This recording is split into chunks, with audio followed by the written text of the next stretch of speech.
Bonjour à tous, aujourd'hui c'est la journée du transport public. N'hésitez pas à laisser votre voiture ou votre moto au garage. Rouler malin, c'est aussi rouler ensemble. On regarde le sommaire de cette édition. Un heureux événement? Faites la fête avec Festivité. Oh, j'adore. Festivité, Festivité, des idées toutes faites. Aujourd'hui sur Mosaïque, Julia et Francis feront un retour commenté sur l'actualité de la semaine, notamment la Rix qui a mobilisé les forces de l'ordre et l'écluse de Gunningen qui risque d'être sacrifiée. Nous reviendrons aussi sur le dernier conseil municipal de Sarreguemines et évoquerons le triste abandon d'animaux.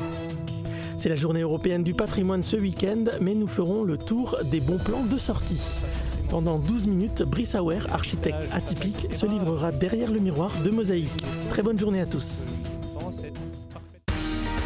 34% des accidents du quotidien ont pour origine les loisirs et le jeu. Assurance accident de la vie, la sécurité par tous les temps.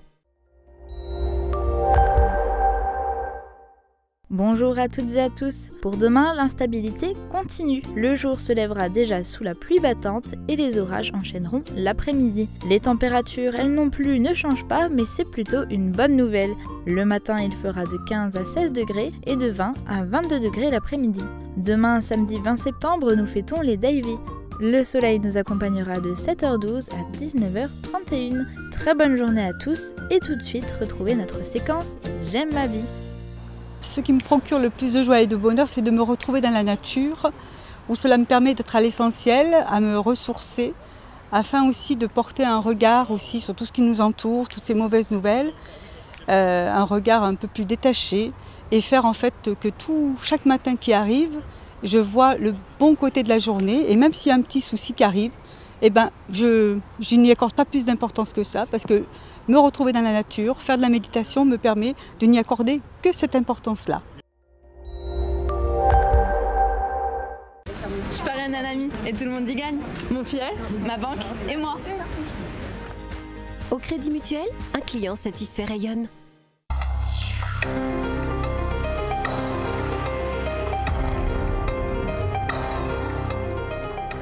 L'essentiel de la semaine, chaque vendredi sur Mosaïque. Bonjour Julia. Bonjour Francis, bonjour à tous. Alors le RL titrait émeute à Sarreguemines. Est-ce que le mot émeute était approprié? Alors, je pense que ça fait vendre, c'est un peu méchant si je dis ça de nos confrères de Républicains Lorrains, mais je pense que c'est avant tout pour faire vendre. Par rapport à la situation, non, c'est exagéré, on n'est pas du tout dans un cas de guerre des gangs. Il y a eu effectivement le même week-end deux bagarres, deux soirs différents. Là où c'est à mon sens plus grave, c'est ce qui s'est passé ensuite aux urgences de l'hôpital Robert Pax, où là, ça a un petit peu continué, et puis il y a un aide-soignant qui a été agressé. Là, effectivement, je trouve ça grave. Mais on n'est pas du tout dans des émeutes. On va écouter le commentaire du commandant Buchmuller. C'est dans la rue Chamboran et aux abords de la rue des Vosges et des Généraux Crémer que les heurts ont eu lieu. Il s'avère après enquête que les événements n'ont aucun lien entre eux. À chaque fois, ce sont des groupes différents. Le hasard a voulu que les rixes se déroulent sur un même secteur. Alors je crois qu'il faut remettre les choses dans leur contexte et ramener les faits à leur juste proportion, savoir qu'il n'y a pas eu de présence d'armes par nature, simplement des armes par destination, style bâton, qu'il n'y a pas eu des blessés graves. Lundi soir, le conseil municipal de Sarreguemines s'est réuni. Alors comment se comportent de manière générale les groupes d'opposition et qui sont-ils? Avant d'en parler, Julien, je te propose de regarder ces quelques images. La palme de la durée revient à la présentation des rapports sur le prix et la qualité des services publics de distribution de l'eau pour l'année 2013. C'est Veolia qui distribue l'eau à Sarreguemines. Je suis convaincu qu'une régie municipale bien gérée ferait beaucoup mieux et permettrait de faire baisser notablement le prix du mètre cube facturé. C'est toujours une façon, ou très souvent une façon hypocrite de certains maires qui sont en régie. Dans le prix de l'eau, il faut tout mettre. Bon, alors on le voit, il y a de l'ambiance au conseil municipal, Julien. Alors oui, l'opposition réagit. Selon les thèmes, ce ne sont pas les mêmes qui vont réagir, ni évidemment de la même manière. Là, en l'occurrence, c'était le Front National qui réagissait, qui proposait une régie. c'est l'éternel débat. Est-ce qu'il vaut mieux une régie? Est-ce qu'il vaut mieux la privatisation? Avoir recours à l'extérieur? Et tout ça, c'est très, très, très politique selon qu'on veuille tout gérer en interne ou être éventuellement plus à la merci des prestataires extérieurs, mais en n'ayant pas non plus tous les soucis qui vont avec, quoi. Le Ice Bucket, chez nous, commence à faire fureur, hein, on pourrait presque dire, alors qu'ailleurs le phénomène a fait son temps. Donc chez nous, il vient en force. Donc il s'est passé 2 événements. Tu vas nous les commenter. Oui, alors en premier, c'est Brice Auer qui a relevé le défi, mais avec toute son équipe, et alors en déployant les gros moyens, mais ça leur ressemble, il fallait aussi qu'ils passent par les deux, c'est aussi un peu un coup de pub, et donc avec cette pelle qui leur déverse énormément de glaçons et d'eau. Et puis la tradition dans ce fameux challenge, c'est de défier aussi d'autres personnes de le faire, et la première personne qui l'a nominée était Céleste Lette, qui finalement a décidé lui aussi de relever le défi, et puis en proposant du coup lundi soir justement au conseil municipal, il a proposé à l'ensemble des conseillers d'y participer. Donc dans la foulée, c'était parti. Mercredi soir, ils ont pris la douche froide. Voilà, donc pas tous. Que tout le monde ne s'est pas franchement mis sous l'eau malgré tout. Je trouvais que le maire n'était pas très mouillé. Faudra lui dire. On n'aime pas forcément l'eau froide, mais en tout cas, les prochains, le défi est lancé. Alors voilà, donc la tradition, effectivement, c'est de défier quelqu'un d'autre, et Céleste Lette a choisi François Gérard, le directeur de Continental, avec aussi la petite anecdote de est-ce que ton usine a été baptisée, puisque Continental fête cette année ses 50 ans. Nous avons investi des millions pour rénover les ports et les écluses du côté français, puis en Allemagne. Il y a justement une écluse qui crée un problème. Il y aurait 2 millions d'euros à investir. Et à Berlin, on dit que ça fait beaucoup. Alors, tu as été sur place. Alors, à Güdingen, oui. Alors, en fait, ce qu'il y a, c'est que cette écluse, effectivement, elle a besoin d'être rénovée. Ça coûte 2 millions pour la rénover. Et comme ça appartient à l'État allemand, c'est à l'État allemand de financer. Ce qui inquiète tout le monde pour le moment, c'est que le plan de rénovation des écluses allemandes ne classe pas l'écluse de Güdingen dans les priorités, parce que ce plan tient compte de l'impact économique via les transports de marchandises. Et effectivement, ici, il s'agit de trafic de plaisanciers. Donc ça pose ce souci-là, mais il y a un traité qui avait été signé entre la France et l'Allemagne qui prévoit qu'il y ait la libre circulation et la libre navigation sur les cours d'eau. Donc ça me paraît sincèrement quand même assez improbable. Ceci dit, il vaut mieux s'inquiéter en amont et alerter. Et voilà. Et ce qui s'est passé cette semaine, c'est que c'est le consul général de France à Sarrebruck qui a voulu, par la voie diplomatique un petit peu, créer l'événement, quoi. Et on le voit d'ailleurs sur les images, il fait vraiment bon naviguer sur les eaux fluviales de la Sarre, entre Sarrebruck et Sarreguemines du moins. Oui, et puis ils en ont profité aussi pour signer, puisqu'il y avait donc les députés maires de Sarreguemines et de Forbach, et puis une secrétaire d'État parlementaire allemande venue de Berlin, ce qui était aussi un joli coup quelque part de la part du consul général de France. Et ils ont co-signé ensemble un courrier pour les ministres des Affaires étrangères français et allemands. On part à Sarralbe où le maire est très fier d'investir dans sa ville. Il y a des chantiers un peu partout. Alors, je vous propose d'abord de regarder ces quelques images. Sarralbe continue sa mue. Des travaux sont actuellement menés de l'autre côté de l'Albe. L'objectif recherché est d'améliorer à cet endroit les conditions de parking et d'accueillir une passerelle qui enjambera l'Albe pour emmener les cyclistes qui se promènent le long du chemin de halage vers le centre-ville. La commune dépense près de 3 millions d'euros. Quand on associe tous ces chantiers, ce sont des centaines d'emplois qui sont là, des gens qui sont réellement en train de faire travailler l'économie. Et je crois que c'est vraiment le fond de ce que peuvent faire les collectivités locales. De ce que peuvent faire les collectivités locales, ils s'en vantent.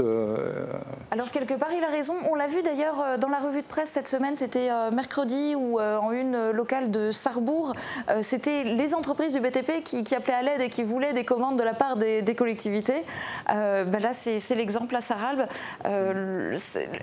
organiser comme ça, lancer des gros chantiers, des grands travaux, mais effectivement ça fait vivre les entreprises du BTP, du secteur, puisqu'ils ne font pas venir des entreprises de très très loin, ce sont des entreprises du secteur qui travaillent. Les collectivités ne fassent peut-être pas trop d'économies par ces temps de crise, même si elles ont quelques dettes. C'est une vraie contribution à l'emploi local. L'agglo innove et veut par tous les moyens limiter les déchets ménagers. Voilà qu'elle lance les recettes anti-gaspi. On regarde d'abord quelques images. Saurez-vous réaliser une deuxième recette de cuisine en utilisant les restes de la première?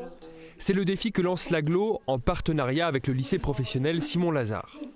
Les représentants des deux structures se réunissent pour lancer un concours de cuisine anti-gaspillage alimentaire. Ce n'est pas seulement un aspect économique de réduction des déchets, mais c'est aussi de prendre en compte la valeur de la marchandise. Nous éduquons les élèves à réutiliser, tout ce qui n'a pas été consommé les jours précédents. Un petit mot, Julia, sur ces recettes anti-gaspi? Oui, alors c'est un challenge, hein, ça reste avant tout un concours, donc il faut quand même s'y connaître un minimum en cuisine. Mais après, ça a effectivement cet aspect un peu écolo et économique, de dire arrêtons de jeter autant, arrêtons la surconsommation. Et donc, puisque pour certaines recettes, on a besoin de certains ingrédients, mais que ça crée des restes, avec ces restes, qu'est-ce qu'on peut faire? Et c'est vraiment complètement le concept du concours.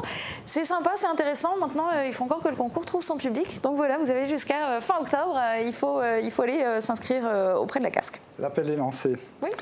C'est triste, prendre un animal et quand on a fini de jouer avec, l'abandonner. En tout cas, c'est ce qui arrive fréquemment et la SPA s'exprime là-dessus. On regarde les images.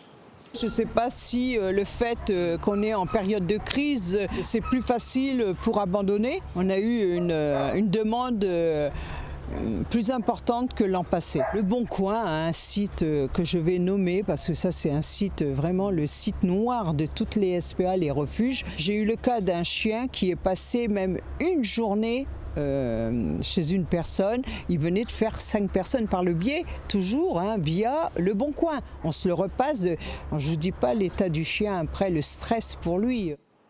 Julien, je sens que tu as envie de rajouter quelque chose. Alors je voudrais quand même préciser, il ne s'agit pas du tout d'être diffamatoire envers ce site internet. Le problème, ce n'est pas le site, ce sont vraiment l'usage que les gens en font. Et toujours est-il que résultat des courses à Sarreguemines, on a quasiment 80 chats, une vingtaine de chiens. Donc allez-y, adoptez-les, mais sérieusement, pas à la légère.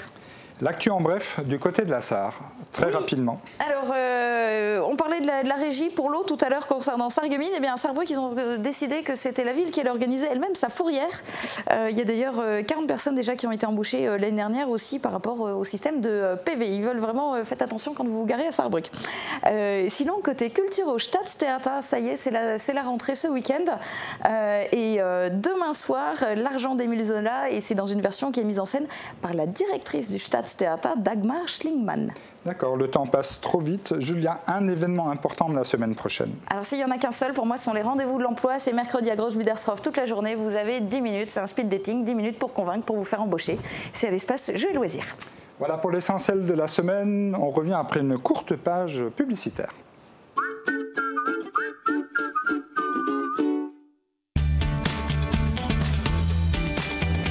Literie, bureau, salle à manger, ne manquez pas la rentrée des économies. Vous êtes bien chez But. Allô Sébastien? Allô? Je suis chez mon beau-frère, on se fait une partie? Ok. Attends, mon compte à rebours est pas terminé. Ah mais ça rame la DSL hein. Le shopping est trop bon. Allez! Fibre 1, ADSL 0. Je te vois là. Ah bah voilà, je suis mort.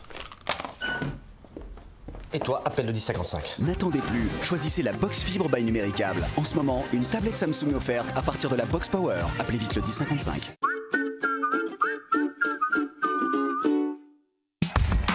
Plus de sport sur Mosaïque. Samedi à 18h, vivez en direct sur Mosaïque le match Sarreguemines FC contre l'ES Town. Le match sera diffusé sur Numéricable canal 95, Orange canal 270, SFR canal 354 et sur notre site internet mosaïque.tv.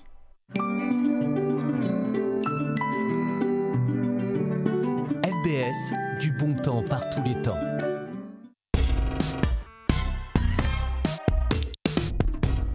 On On est vendredi et nous voilà, le week-end approche et nous voilà gonflés d'envie de sortir. Alors culture au programme, mais pas seulement, n'est-ce pas Julia? Ah oui, mais culture avant tout, parce que quand même ce week-end sont les journées du patrimoine, il faut en profiter. Il y a des endroits ou des types de visites un peu insolites auxquels on ne peut accéder que ce week-end, donc il faut absolument en profiter.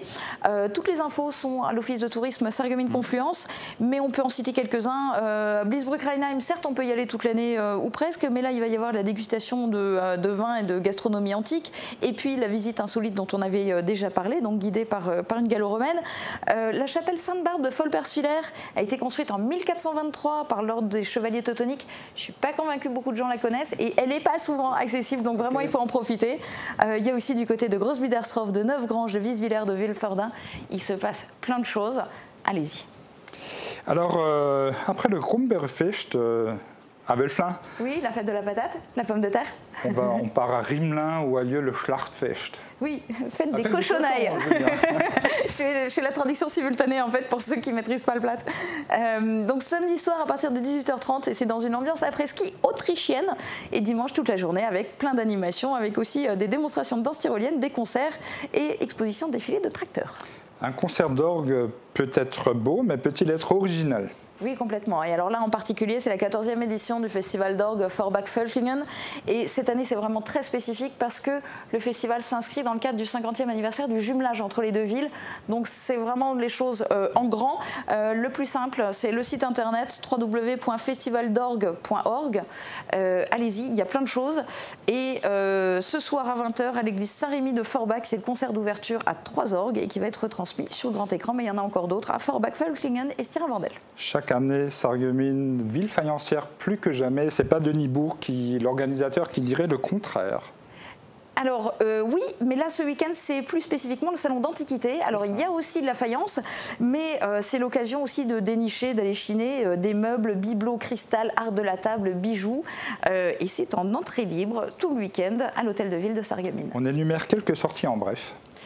Oui, alors l'expo fruitière à Lixin, une expo temporaire sur le centenaire de la Grande Guerre 14-18 à Grossbiederstroff, la rencontre des collectionneurs à Wouswiller, et puis un tout petit mot à Vitrin, il y a la balade nocturne qui est organisée pour la 4e fois par la Casque, et vous allez pouvoir être guidé par les randonneurs célestes, et ça vous permettra de un peu mieux comprendre les problèmes de pollution lumineuse. Voilà pour les sorties, merci Julien.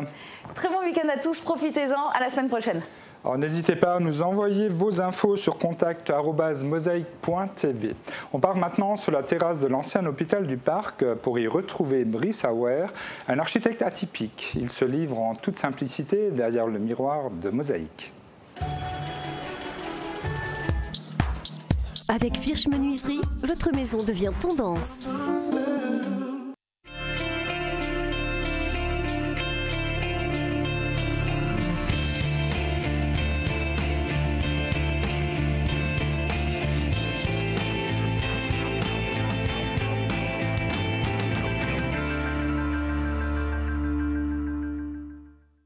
Il est extrêmement sympathique, plutôt beau garçon, et cerise sur le gâteau, il est à la tête de l'un des cabinets d'architecture les plus importants de la ville de Sarreguemines. Brice Auer, à cœur ouvert, derrière le miroir. Bonjour Brice. Bonjour Francis. Alors une question difficile ou peut-être simple à la fois, que représente pour toi l'architecture? L'architecture, je suis passionné depuis petit, je suivais papa effectivement dans ses déplacements sur les chantiers, donc j'ai toujours baigné dans ce bâtiment-là. Et l'architecture, c'est mettre un toit sur des gens pour de la culture, pour se loger. Donc ça a une notion, au-delà de l'esthétique, très importante en termes sociaux. Alors tu as vécu ta jeunesse sous l'influence d'un grand bâtisseur, ton père Jean-Claude Auer. Est-ce que c'est librement ou que tu t'es engagé dans cette voie, ou est-ce qu'on t'a quelque peu programmé pour devenir architecte? Non, j'ai eu de la chance. Papa nous a toujours laissé avec mon frère le choix de faire ce qu'on voulait. Donc mon frère est juriste au Danemark actuellement. Et puis moi, je suis passé par prof de sport, pilote d'avion, pour finalement me dire que c'était du bâtiment, dans le bâtiment que je voulais être. Alors tu as profité, je dirais, d'un héritage de savoir-faire, mais aussi financier. Difficile pour nous d'estimer la quantité de logements construits ici et ailleurs. Qu'est-ce que tu peux nous dire là-dessus? Que représente finalement Aware en France ou à l'étranger, je ne sais pas. Oui, donc actuellement on a entre 800 et 900 logements effectivement sur le secteur exclusivement mosellan, qui ont été développés. Alors c'était il y a à peu près une vingtaine d'années. On est parti sur la réflexion de vieux bâtiments de la SNCF, de l'armée, etc., qu'on a retransformés en logement dit social entre guillemets. Donc c'est un créneau il y a à peu près une quinzaine d'années. Alors tu ne manques pas d'argent et pourtant, tout comme ton père, vous êtes des gens extrêmement simples et sympathiques. Alors quel rapport est-ce que toi tu as avec l'argent ? Pas de stress par rapport à ça. Alors vraiment aucun, effectivement comme tu le disais, on est nous-mêmes, on fait des choses il faut d'abord se faire plaisir à soi-même, sans forcément le regard des autres, être entier. C'est ce qui est important. Donc chaque personne en nous, chaque personne en face a quelque chose à apporter. Je pense qu'il faut rester simple. La difficulté, c'est ça, et aussi de vivre. Alors c'est vrai que c'est pas forcément facile de parler d'héritage, de papa, etc. Souvent les gens ils s'imaginent des choses, alors que je pense être parfaitement abordable pour tout type de... Enfin ça je peux le confirmer, tu l'es. Parce qu'on se connaît maintenant depuis quelques temps et tu as toujours été dès le début extrêmement abordable. Alors la gauche de Sarreguemines accuse, alors ça je l'ai lu, les promoteurs d'organiser la ville et de porter des projets à la place des politiques. Alors que réponds-tu ? Non, je pense qu'aujourd'hui, comme je disais, on est en période de mutation. Je pense qu'aujourd'hui, il faut aller dans un sens privé-public. On a toujours été là en assistance. Effectivement, le public nous donne des coups de main comme nous, on leur donne des coups de main aussi. Le nombre de patrimoine, quand je dis qu'on a rénové 800-900 logements, effectivement qu'on a gardé en bien privé, ça a été, je pense, un atout. Parce qu'on a toute une structure derrière avec des gens qui travaillent pour le respect de la qualité. Respect effectivement on ne donne pas des appartements s'ils ne sont pas rénovés. Donc aujourd'hui, non, on ne se fait pas de fleurs, ni l'un ni l'autre, chacun effectivement ses préoccupations. Et je pense qu'on a travaillé main dans la main, notamment effectivement sur Sarreguemines, où ils ont eu cette intelligence de dire on ne va pas se confronter à du privé, on fait deux choses totalement différentes, mais on peut peut-être faire des choses communes. Notamment l'hôpital, de l'ancien hôpital de Sarreguemines. Alors chaque architecte, sa patte. Alors c'est quoi ta patte à toi ? Ma patte, alors je suis un peu atypique par rapport effectivement à la profession. C'est, on est à peu près une quinzaine à l'agence. C'est trouver finalement les compétences. En un seul homme, on ne peut pas toutes les avoir. Par contre, je me vois plus en tant que chef d'orchestre. Donc j'étais chercher un bon designer, un bon graphique, un bon conducteur de travaux. Mais un conducteur de travaux qui suit un chantier dans de l'ancien, c'est pas le même qu'en du neuf. Donc je pense, et en tout cas ce que j'aime, c'est m'occuper de cette coordination, effectivement, d'imaginer des projets. Aujourd'hui, il faut se projeter sur les 2-3 ans. Je pense qu'il faut avoir plutôt un petit peu d'avance que se projeter sur du retard. Je n'ai pas de complexe non plus à suivre des projets qui ont été dessinés par d'autres de mes confrères. On est dans de la complémentarité. Je suis peut-être plus terrain, moins design, mais bon, l'association des deux fait qu'à la fin, on a un bâtiment de qualité. Donc voilà. Alors écoute, il y a quelques jours, une grue versait 1000 litres d'eau glacée sur toi et quelques collègues. Alors, qu'est-ce qui te séduit finalement dans cette opération ? Est-ce que c'était avoir bon cœur et donner un peu de son argent à des associations, ou est-ce que c'était le défi être vu Non, il y a ce que je disais, c'est que période de mutation, les métiers changent, la manière d'informer change, etc. De l'humanitaire, on en fait tous les jours sans le montrer, sans passer dans le journal. Je suis dans quelques associations, électriciens sans frontières, on va poser des panneaux solaires, on y a déjà été 3 fois au Népal par exemple, donc il y a plein d'autres associations dont on est dedans, on ne participe pas. Donc là, c'était un petit peu me dire, tiens, le monde change, d'utiliser peut-être, aujourd'hui je pense qu'on en a besoin, cette cohésion d'équipe, parce qu'il faut quand même faire adhérer. Aujourd'hui on est dans la dispersion, se dire on va adhérer, donc il y a quand même toute l'agence, 100% des gens de chez nous se sont versés effectivement des glaçons, de l'eau sur la tête pour une œuvre caritative. Donc voilà, on arrive avec des choses simples, très simple, la grue nous a été prêtée, etc., avoir essayé de l'eau des glaçons.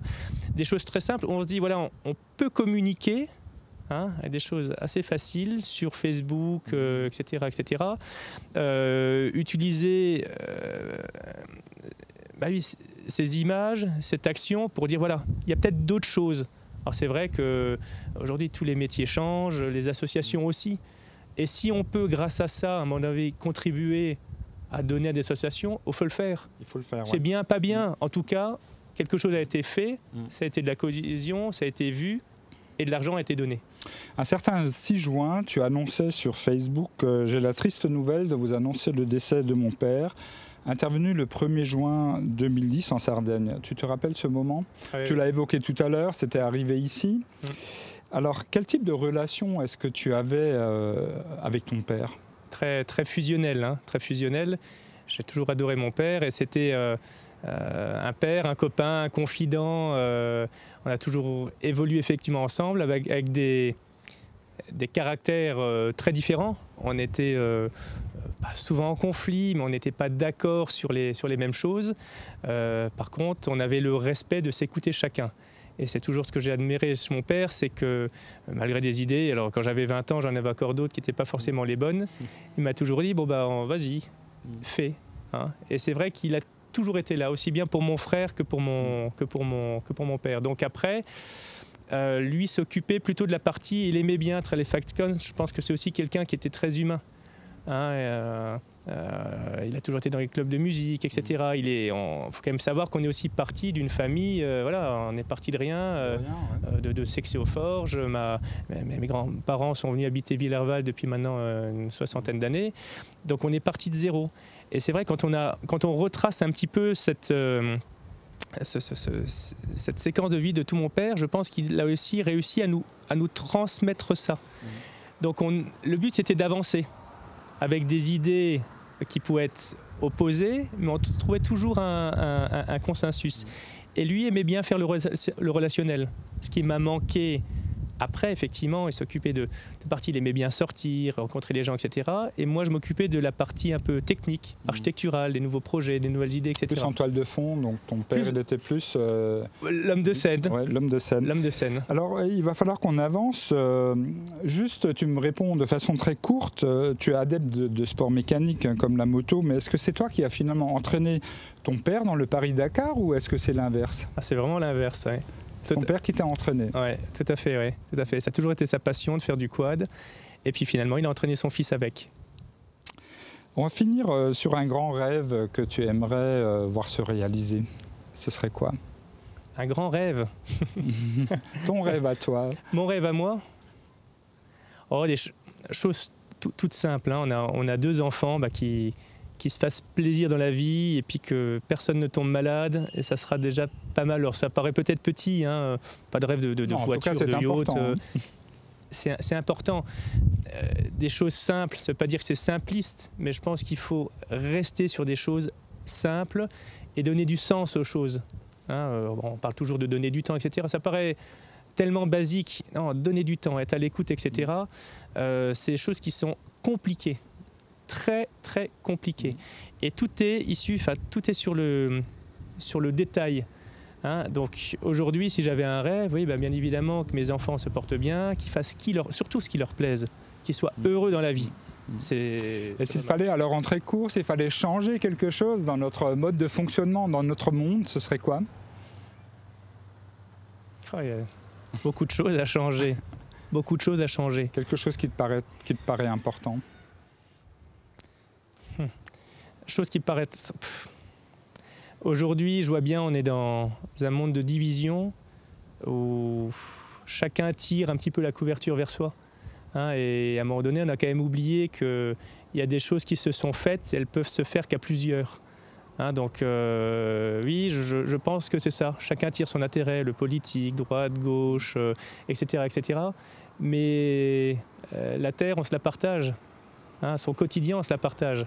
Donc c'est à un moment donné, oui, il faut forcément fédérer toutes ces choses-là. Aujourd'hui, ce n'est pas le cas, malheureusement. Il y a eu des guerres, il y a eu beaucoup de choses qui ont permis de ressouder effectivement tout ça. Aujourd'hui, beaucoup disent qu'on est à la fin de quelque chose. Donc il faut qu'on se serre les coudes et puis qu'on réussisse à vivre tous ensemble. Très bien, ce sera le mot de la fin. Brice Aouar, merci d'avoir accepté d'être derrière le miroir de Mosaïque.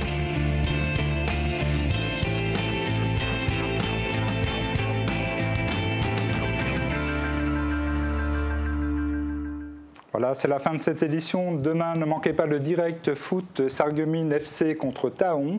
Coup d'envoi à 18 h, diffusion sur Numéricable, les box Orange et SFR et sur notre toute nouvelle chaîne Mosaïque TV sur YouTube. Faites-en la promotion en attendant très bonne fin de semaine.